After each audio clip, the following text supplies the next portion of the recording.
بالله من الشيطان الرجيم بسم الله الرحمن الرحيم الحمد لله رب العالمين ثم الصلاة والسلام على أشرف الأنبياء والمرسلين والسلام خصوص على أبي القاسم محمد اللهم صل على محمد وآل محمد وعلى حبيب رب المشرقين والمغربين وعلى جد الحسن والحسين وبه نستعين وهو خير الناصر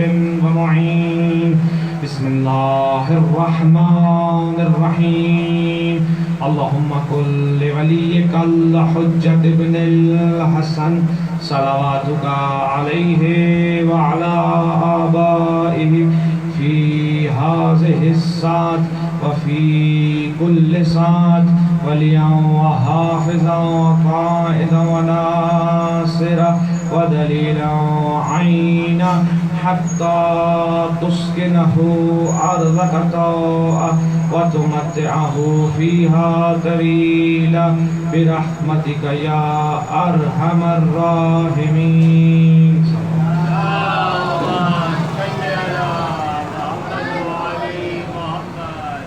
معزز سامعین علی قادر، سب سے پہلے دعائے صحت کا پا گیا ہے، خصوصاً سید بھائی آصف عابدی، یاور علی صاحب، عسکری زیدی اور چاند بھائی کی اہلیہ مریض ہیں اور امداد صاحب، ان تمام کی شفائے کاملہ و عاجلہ کے لیے آیا مجیبہ کی تلاوت 5 مرتبہ فرمائیں گے. بسم اللہ الرحمن الرحیم اما یجیب المضطر اذا دعاہ ویکشف السوء. بسم اللہ الرحمن الرحیم اما یجیب المضطر اذا دعاہ ویکشف السوء. بسم اللہ الرحمن الرحیم اما یجیب المضطر اذا دعاہ ویکشف السوء. بسم اللہ الرحمن الرحیم اما یجیب المضطر اذا دعاہ ویکشف السوء. بسم اللہ الرحمن الرحیم اما یجیب المضطر اذا دعاہ ویکشف السوء. پروردگارہ تجھے واسطہ محمد و آل محمد کا، تجھے واسطہ اس فرش اعضا کا، ان تمام حضرات کو شفاء کاملہ عاجلہ نصیب فرما. ایک صلوات پڑھیں محمد و آل محمد.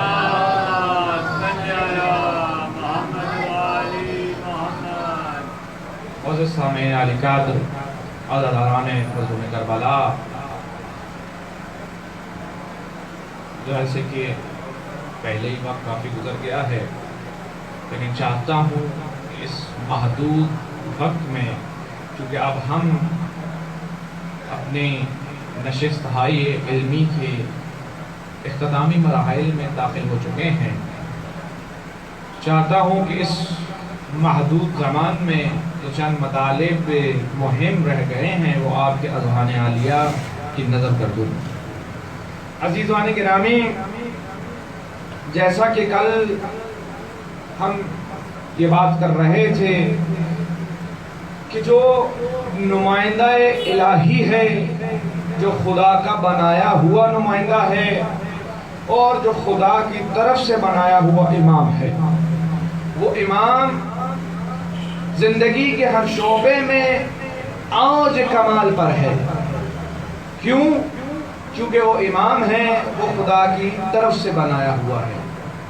جو خدا کی طرف سے بنایا ہوا ہے وہ زندگی کے کسی بھی مقام میں ہم جیسا نہیں ہو سکتا ہے، وہ ہمارے برابر بھی نہیں ہو سکتا ہے. وہ ہمیشہ اس طرح سے رہے گا کہ دیکھنے والے کو معلوم ہو جائے کہ یہی خدا کا بنایا ہوا ہے. یہ اس کی صفات میں سے ہے. اس کی صفات میں سے یہ بھی ہے کہ جب بھی کوئی فقط اس سے ملاقات کر لے تو اسی کا ہو کر رہ جائے. وہ اس کی صفت میں ہے، اس کی پرسنالٹی میں یہ چیز ہے الہی نمائندے کی. کیا کہ جب کوئی اس کی زیارت کر لے تو وہ اسی کا ہو کے رہ جائے. اس کا دل الہی نمائندے کی طرف منقلب ہو جائے، اس کا دل اس کے عشق میں مبتلا ہو جائے۔ اب دیکھیے کہ زمانے علی ابن موسیٰ رضا علیہ السلام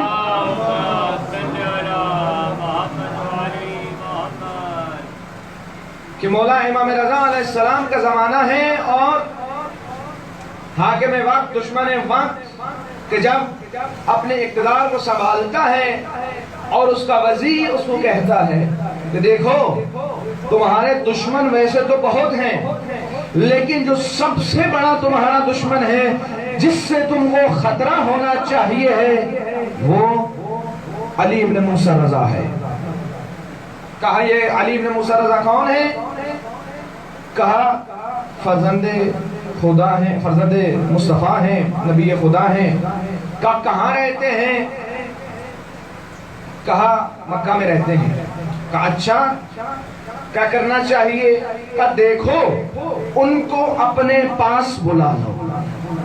کب بلانے کی وجہ یہ ہے کہ تم نہیں جانتے ان کی شخصیت میں ایک ایسا روح موجود ہے کہ جب بھی کوئی حج و عمرے پر جائے گا ان کی زیارت سے مشرف ہوگا، انہی کے ہو کے رہ جائے گا۔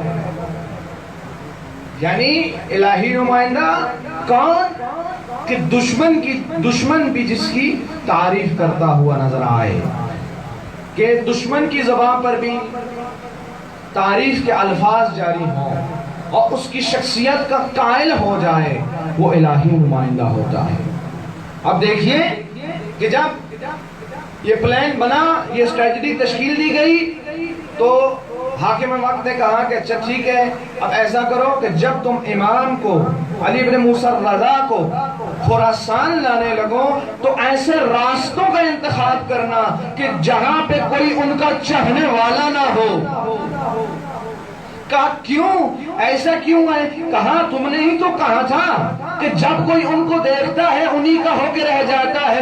عزیزو یہ اس بات کی دلیل ہے کہ الہی نمائندے کی شخصیت حاضر ہو یا غائب ہو، دشمن پہ اس پر غلبہ طاری رہتا ہے۔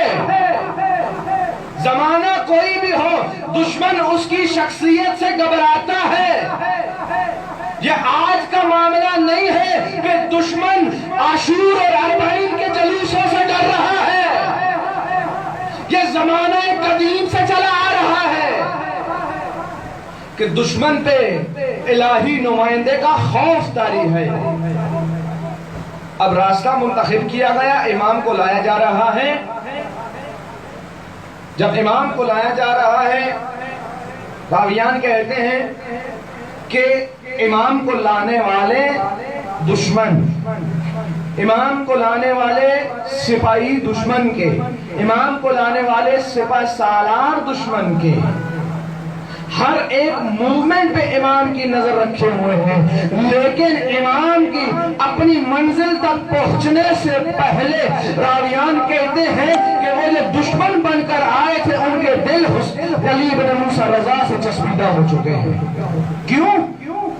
کہ کوئی علی ابن موسیٰ رضا کی عبادت دیکھ رہا ہے، کوئی علی ابن موسیٰ رضا کی مناجات دیکھ رہا ہے، کوئی علی ابن موسیٰ رضا کا اخلاق دیکھ رہا ہے، کوئی علی ابن موسیٰ رضا کی رفتار دیکھ رہا ہے، کوئی علی ابن موسیٰ رضا کا کلام دیکھ رہا ہے۔ ہر ایک شخص اپنے آپ میں انقلاب میں مبتلا ہے۔ اس ظاہراً تو اظہار نہیں کر سکتا کہ بھائی میں تو مولا کا عاشق ہو گیا ہوں، لیکن دل نے دماغ کو سوچنے پر مجبور کر دیا کہ کچھ تو خاص ہے اس میں، کچھ تو ہے۔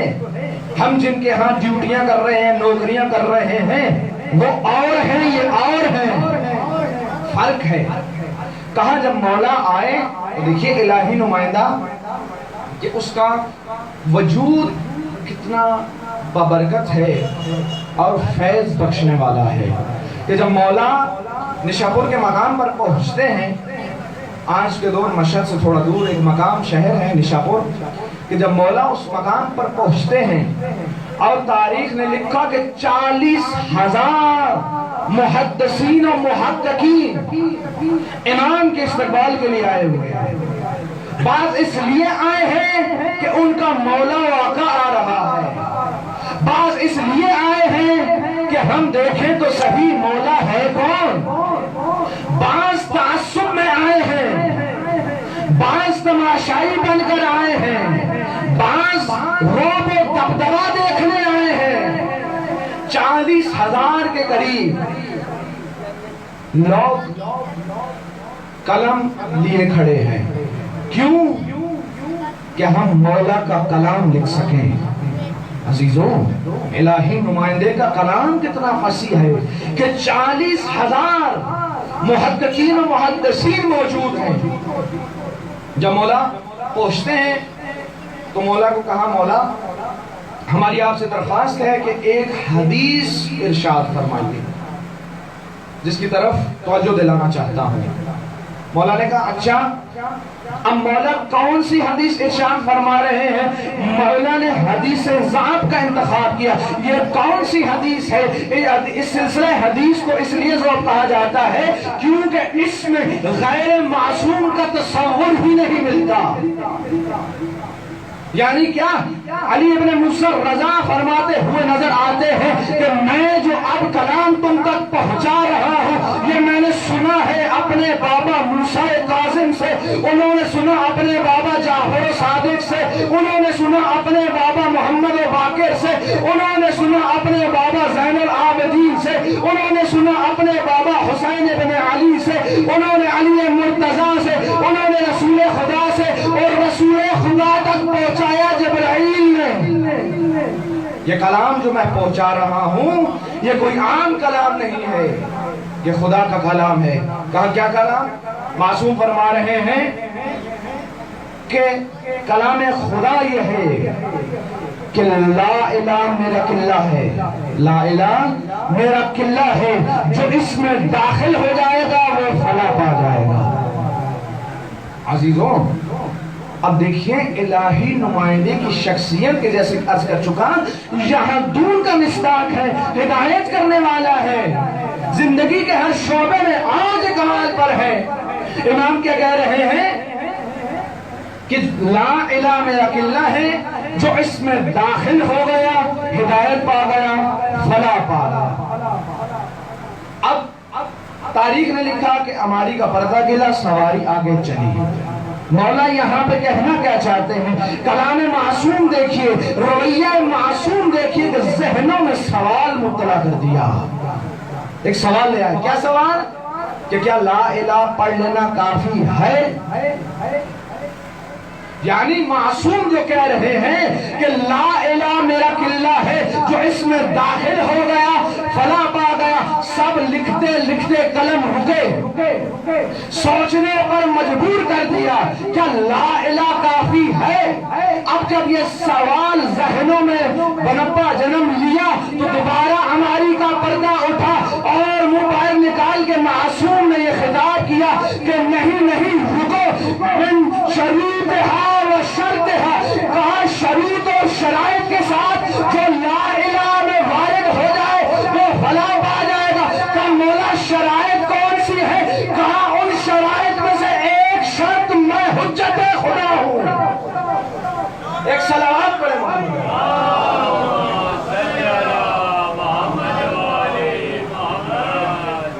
کیا کہا؟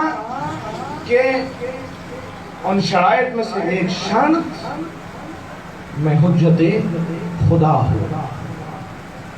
یہ کون ہے؟ یہ الہی نمائندہ ہے جو اپنے کلام سے لوگوں میں انقلاب لا رہا ہے.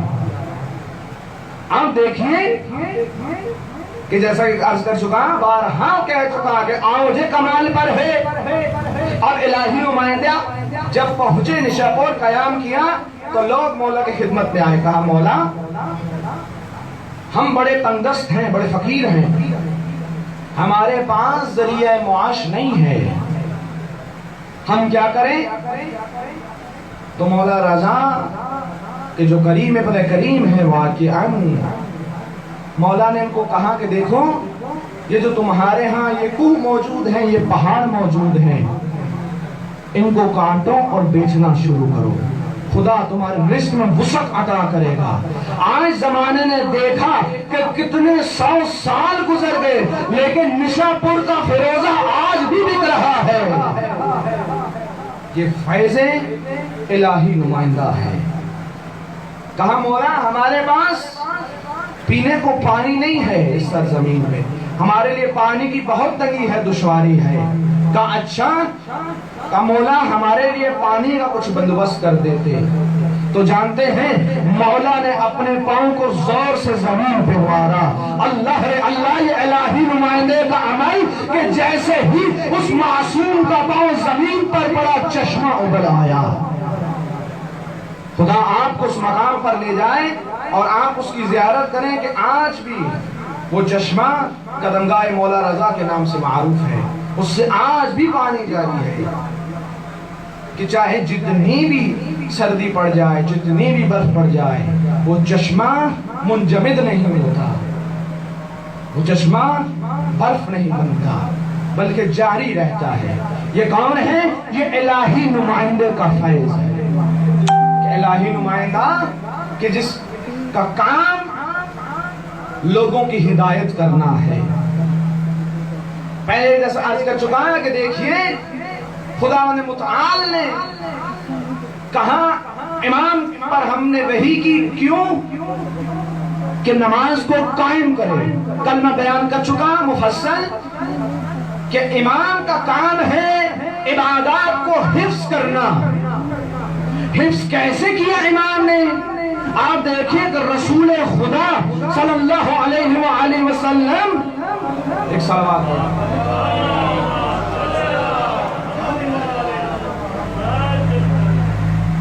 کہ رسول خدا محمد مصطفیٰ عبادات کو ہم تک پہنچاتے ہیں اور عبادات ہم قبول کرتے ہیں اور انہیں بجا لاتے ہیں، لیکن زمانہ بدلا ہے۔ زمانے نے کیا اثر کیا کہ رسول خدا کے دنیا سے چلے جانے کے بعد عبادات میں تاخیر کرنا شروع کی۔ بنی امیہ کا جس کا یہ نعرہ تھا کہ نعوذ باللہ من ذالک، یہ رسول، رسالت، یہ توحید، یہ قرآن، یہ عبادات، یہ وحی بنی ہاشم کا ڈھونگ تھا۔ بنی ہاشم کا ڈھونگ تھا، چوں کہ وہ اپنی حکومت چاہتی تھی۔ اب کیا ہے کہ خدا کی بنائی ہوئی شریعت میں مداخلت کی جا رہی ہے، اس کو نقصان پہنچانے کی کوشش کی جا رہی ہے۔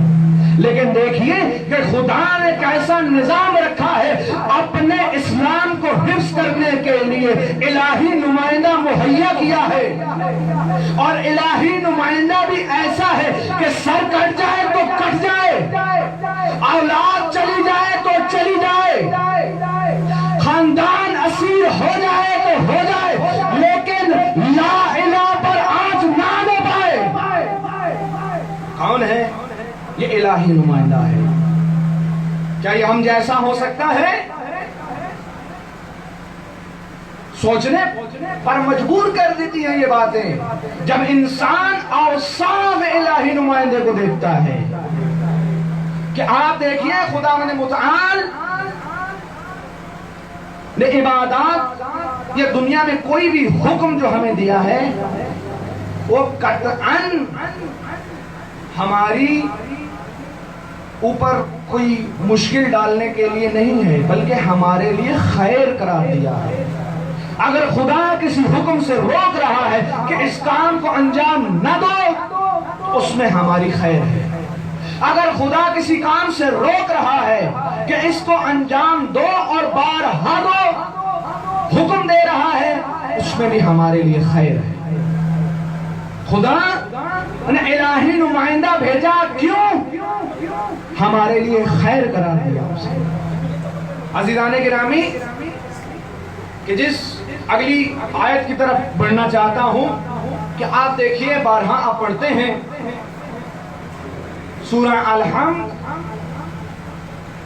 کہ صراط الذین انعمت آپ نے بارہا یہ آیت پڑھی، بارہا اس پہ ذکر ہوا۔ اچھا، مفسرین نے اس کے کچھ جو تفسیر بیان کی ہے اس میں دو نکات ہیں۔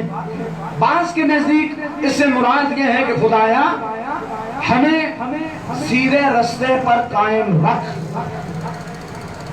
بعض یہ کہہ رہے ہیں کہ خدایا ہمیں ہدایت کے رستے پر چلا۔ بہتر یہی ہے کہ ہدایت کے رستے پر چلا۔ میں تیزی سے گزر رہا ہوں، کیوں کہ خود معصوم فرماتے ہیں کہ ملعون ہے وہ شخص جس کا پچھلا دن برا ہو لیکن اگلا آنے والا دن اس سے بھی برا ہو، انسان پستی کی طرف جا رہا ہو، یعنی وہ ملعون ہے۔ کون کہہ رہا ہے؟ الہی نمائندہ۔ خدا نے انسان سے اتنی محبت کی ہے کہ آپ دیکھیے کہ جز انسان کے کسی اور کو اشرف المخلوقات نہیں کہا گیا۔ انسان کے علاوہ کوئی اشرف المخلوقات نہیں ہے۔ بس تیزی سے موضوع کو سمیٹوں۔ عزیزوں، انسان کے سوا کوئی اشرف المخلوقات نہیں ہے، اور خدا نے انسان کے لیے کیا انتظام کیا ہے کہ اپنی بہترین مخلوق عرش سے فرش پر بھیج دی۔ کیوں؟ کہ ہماری ہدایت کر سکے۔ اللہ نے محبت خدا کی ہم سے۔ اب اشرف المخلوقات کیوں کہا گیا؟ نوجوانوں سے سوال ہے کہ کبھی سوچا خدا نے ہمیں اشرف المخلوقات کیوں کہا ہے؟ خود معصوم فرماتے ہیں کہ انسان اگر چاہے تو فرشتے کو مرتبے میں پیچھے چھوڑ سکتا ہے۔ کیوں؟ بس یہی بات وضاحت کروں کہ خدا نے جب حیوان اور انسان اور باقی مخلوقات کو خلق کیا تو حیوان میں خدا نے خواہش رکھی، باقی ملائکہ میں خدا نے فقط عقل رکھی، لیکن واحد مخلوق ہے خدا کی یہ حضرت انسان کہ جس میں خدا نے عقل بھی رکھی ہے، خواہش بھی رکھی ہے۔ اب اگر یہ حضرت انسان کی خواہش اس کی عقل پر غالب آ جائے تو وہ حیوان سے بدتر ہو جاتا ہے، اور پھر وہ دنیا میں فساد کرتا ہوا نظر آتا ہے۔ پھر وہ کبھی کبھی دنیا میں لا الہ کہہ کر لوگوں کے گلے ذبح کرتے ہوئے نظر آتا ہے۔ یہ کون ہے؟ کہ جس کی خواہش اس کی عقل پر غالب آ جائے اور وہ حیوان آئے۔ تو پھر کیا ہوتا ہے کہ جب انسان کی عقل اس کی خواہش پر غالب آ جاتی ہے تو وہ ملائکہ کو بھی پیچھے چھوڑ دیتا ہے۔ پھر کہا جاتا ہے یہ ہے اشرف المخلوقات۔ جب ایسا ہو جائے تو آصف برخیہ جیسی شخصیات سامنے آتی ہیں۔ کون آصف برخیہ؟ آپ سب نے واقعہ سنا کہ جناب سلیمان کے دربار میں بیٹھنے والا ایک وزیر جو معصوم نہیں ہے، خدا کا رسول نہیں ہے، خدا کا نمائندہ بھی نہیں ہے، لیکن جب حکم ہوتا ہے جناب سلیمان کا کہ کوئی تمہارے میں سے ایسا ہے جو تخت بلقیس کو یہاں لے آئے، کوئی کہتا ہے کہ مجھے اتنا ٹائم لگے گا، کوئی کہتا ہے مجھے چند دن لگ جائیں گے، لیکن کمال کی شخصیت ہے اس اشرف المخلوقات انسان کی کہ جو یہ کہتا ہوا نظر آتا ہے کہ اگر آپ مجھے حکم دیں تو میں پلک جھپکنے سے پہلے وہ اتنے 100 کلومیٹر 1000 کلومیٹر دور پڑا ہوا تخت یہاں حاضر کر دوں گا۔ یہ کون ہے؟ یہ اشرف المخلوقات ہے۔ اپنے مقام کو پہچانے عزیزوں، یہ انسان کا مقام ہے، یہ حضرت انسان کا مقام ہے، یہ عاشقان آل بیت کا مقام ہے، یہ محبین حسین ابن علی کا مقام ہے۔ بس عزیزوں، آج کی زحمات تمام ہو گئی، چند جملے مصیبت کے اور آپ کی زحمات تمام۔ انشاءاللہ کل مزید اس پہ گفتگو کریں گے۔ کل ہم نے ایک دادی کو اس کے پوتے کا پرسہ دیا تھا. آج دوبارہ سے اسی دادی کو ایک پوتے کا پرسہ دینا ہے. لیکن کل کے پرسے میں اور آج کے پرسے میں فرق ہے. فرق کیا ہے؟ فرق بس اتنا سا ہے کہ کل کا پوتا پوتا تھا، آج کا پوتا یتیم ہے. اجرکم من اللہ. خدا آپ کے آنسوؤں کو قبول فرمائے. بس اتنے سے لفظ پہ آنسو نکل آئے. عزیزوں، عجیب منظر ہے کربلا کا، عجیب عشق ہے کربلا کا. آپ دیکھیے یہ کون پوتا ہے؟ یہ حسن مجتبی کی شبیہ ہے، یہ یادگار حسن مجتبی ہے، یہ یتیم حسن مجتبی ہے. عزیزوں، جب حسن مجتبی دنیا سے جانے لگے، ہر ایک کو تعارف کروایا کہ میرے بعد تمہارا امام حسین ابن علی ہے، تمہارے بعد میں میرے بعد تمہارا امام یہ حسین ہے. اب آخر وقت ہے، کچھ سانسیں بچی ہیں.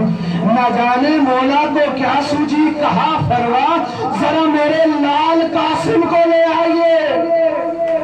قاسم کو لایا گیا. عزیزوں، تاریخ میں نہ ہوتا نہ کہتا، حسن نے قاسم کو سر سے پاؤں تک دیکھنا شروع کیا. اجرکم من اللہ. جانتے ہیں ایمان کے حجابات ہٹ چکے ہوتے ہیں. نہ جانے حسن اپنے بیٹے میں کیا دیکھ رہے ہیں. کبھی ہاتھوں کو دیکھتے ہیں، کبھی بدن کو دیکھتے ہیں. اجرکم من اللہ، اجرکم من اللہ. عزیزوں، کچھ دیر گزری، باپ نے بیٹے سے پیار کیا اور پھر ایک تعویذ بیٹے کے بازو پہ باندھا. کہا بیٹا قاسم، میں بڑے آرام سے پڑھ رہا ہوں عزیزوں. کہا بیٹا قاسم، جب کوئی مشکل وقت آن پڑے تو بس اس تعویذ کو کھول کے دیکھ لینا. میں کہوں گا مولا، جس بچے کا چچا عباس ہو، جس بچے کا چچا عباس ہو، اس کا ناز اٹھانے والا حسین ہو، اس پہ کیا مصیبت آئے گی. تاریخ نے کہا عاشور سے بڑی مصیبت کوئی اور نہیں. شب عاشور حسین سب کو بتلا چکے کہ کل تم نے بھی شہید ہونا ہے، تم نے بھی شہید ہونا ہے. جیسے ہی قاسم کا نام لیا، رانی کہتا ہے قاسم خیمے کے ایک کونے میں بیٹھے فوری کھلا اٹھے. کہا چچا میرا بھی نام ہے، میں بھی شہید ہوں گا. کہا بیٹا تیرا بھی نام ہے، تیرے شیر خوار بھائی عسکر کا نام ہے. جیسے عسکر کا نام سنا، ہاشمی کا چلا لایا. کہا چچا فوج خیموں میں داخل ہو جائے گی. کہا بیٹا میں خود عسکر کو پانی پلانے لے جاؤں گا. اجرکم من اللہ، اجرکم من اللہ. عزیزو، روز عاشور ہوئی، سب مائیں قربانیاں دے رہی ہیں. قاسم آئے. کہا چچا، اللہ رے اللہ، یہ کون قاسم ہے کہ حسین کہتے ہیں قاسم؟ جب مجھے بھائی حسن کی یاد آتی ہے میں تمہاری زیارت کر لیتا ہوں. آج وہ یتیم حسن چچا کے سامنے آ رہا ہے. کہا چچا مرنے کی اجازت چاہتا ہوں. حسین کہتے ہیں نہیں یتیم حسن، میں تمہیں دور نہیں کر سکتا. اب مایوس ہو گئے. یہ یتیم حسن خیمے میں آیا. ماں نے دیکھا. کہا قاسم، سب مائیں خوش ہیں، قربانیاں دے رہی ہیں، تم ابھی تک زندہ ہو. کہا اماں میں تو بہت دفعہ گیا، چچا اجازت نہیں دے رہے. ماں کے جانا خیال آیا. کہا قاسم، بابا نے تعویذ باندھا تھا، کھولو. تعویذ کھولا. فوری کھڑے ہوئے، دوڑے چچا کے پاس آئے. حسین نے سر جھکایا.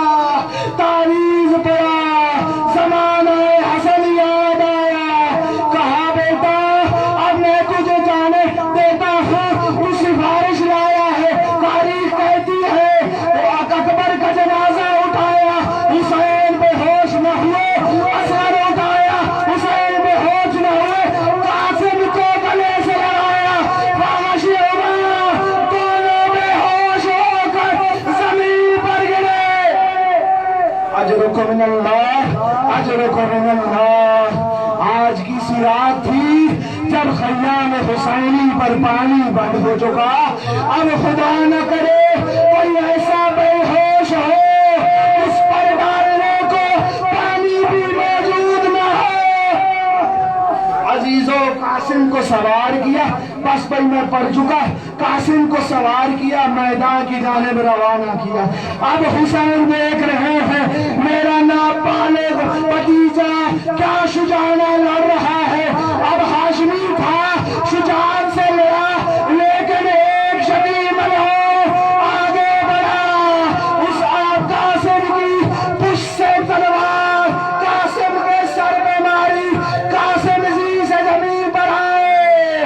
حسین بڑے شاہین کی تیزی سے، حسین بڑے قاتل قاسم کے ہاتھوں پہ وار کیا۔ عزیزوں، جب یہ وار ہونا تھا، ملعون نے صدا بلند کی، اے عزیزوں حسین سے بچاؤ، فوجیں دوڑی حسین سے بچانے، قاسم کا لاشا گھوڑوں کی ٹاپے پامال ہوا۔